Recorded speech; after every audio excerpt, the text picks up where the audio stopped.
Hey guys, welcome back to my channel. My name's Sarah Woodard. I want to come with you guys today and let's talk about how to make your offer stand out in a seller's market. How the heck do you stand out when cash has been king? I know here in Tacoma in the Seattle area, that is all that people are complaining of, that there's, plus 10 offers on the table and the average home buyer is having trouble even sneaking a chance of an offer in. Well, today I'm going to teach you guys some tips that hopefully your realtor or that I would be more than happy to help you with. So, one of my first tips isn't necessarily something that the buyer can control, but it's something the real estate agent can. And as your realtor, I always make sure that I stand out to the listing agent. That is my only communication with the seller, so I want to make sure that I stand out.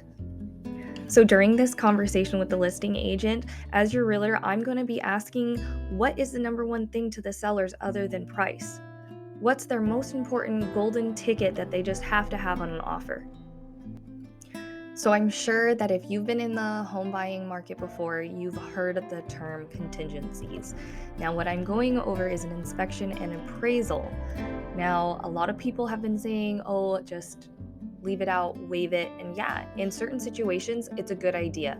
But there's some rules that you might want to follow before just jumping into waiving those things right off.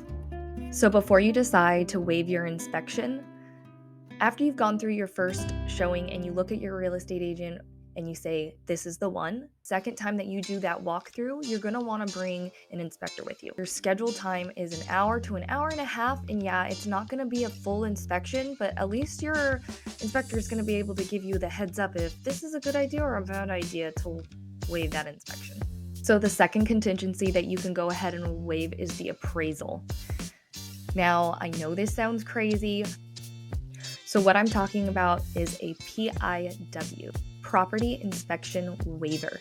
Now, this is only going to work with 20% down, so I'm sorry for my FHAs, my USDA, and my VAs. I apologize. What you're going to want to do is, when you ask a little bit above asking price, send it over to underwriting and see what your lender has to say.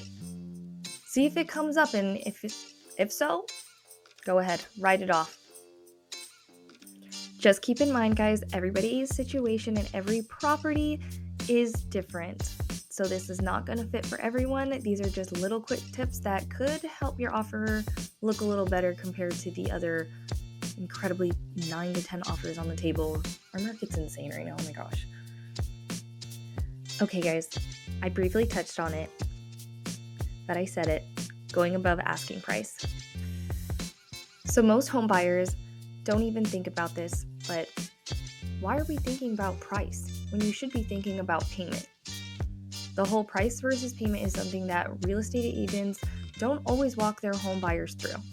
So let me give you an example of what I'm talking about. So if a house is listed for $350 and you want to put 10% down, your monthly mortgage payment would be $1,180. In this crazy market, we need to ask a little bit above. Let's go to $370.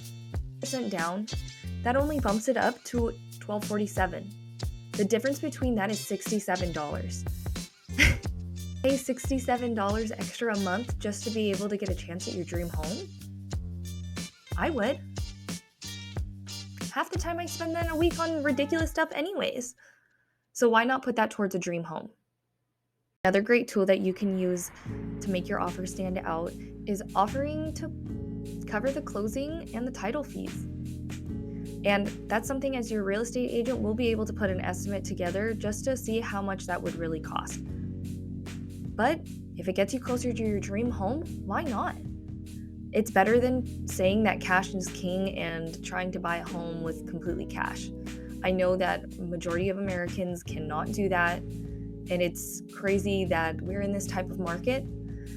So offering to cover the closing and title fees might just get you there. And I know this sounds cheesy, but a handwritten note with a good story might just be able to pull those heartstrings too. So guys, would you feel comfortable waiving that inspection and appraisal? Let me know in the comments down below. I super appreciate you guys' support. See you guys next time.